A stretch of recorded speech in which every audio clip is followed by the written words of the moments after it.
We've looked at their innovation for a very long time, and I think that Propel the Future, which should be their new logo, is really what this is about. It's about propulsion systems. It's about ways in which propulsion can be adapted for power generation, turbines, etc.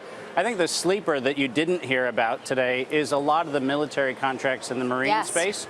The marine systems are things that I think they should be talking about, because if you look at the next 10 to 15 years, surface vessel and submarine propulsion is going to be a huge market. If you look at France, you can see how big it's getting.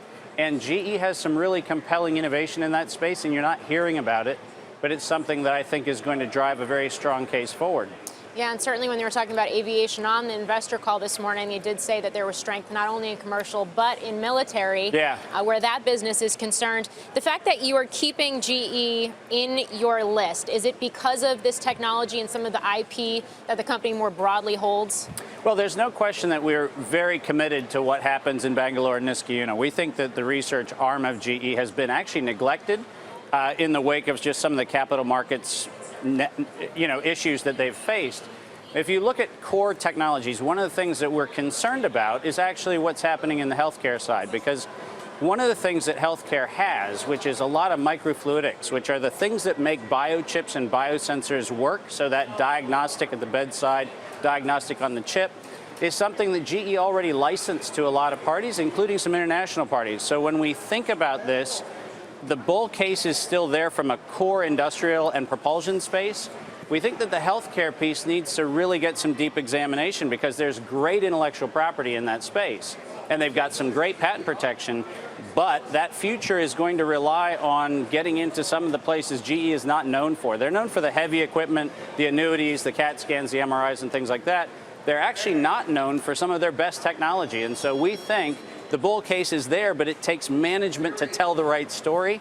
And that's where I have to say the jury's out on whether we're going to get the right message out in the marketplace. But are you saying then that you think healthcare they were right to remove it from the core portfolio? Well, this is kind of an HP Agilent situation, and as I look at it, right? There is no question the fact that propulsion systems and healthcare are tough to manage together. So I think that the argument to separate them makes sense.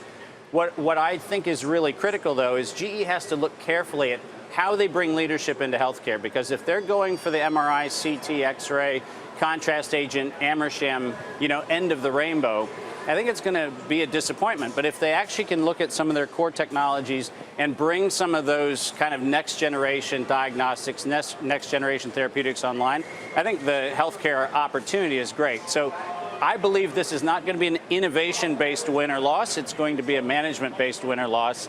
And like I said, I think the jury's out on that one. So David, at this point, what worries you? What could disrupt your bull thesis in GE?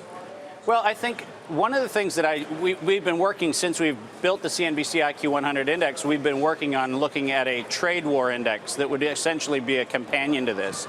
I think GE's position with partnerships in China is an insulation against some of the broad macro issues that we've got. So I think that there's some safety there.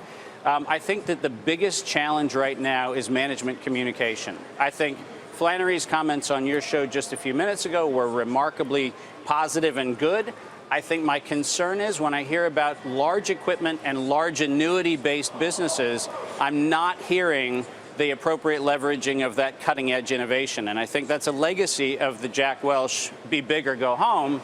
And I think what it's not doing is focusing on where the future might be going. And that's, I think, the biggest risk. I think the proprietary positions they have are good in all the segments they're keeping. The defense outlook for GE, I think, is one of the strongest bull cases you have, but I think it's not necessarily an aircraft. I think it's going to be helicopters and marine propulsion.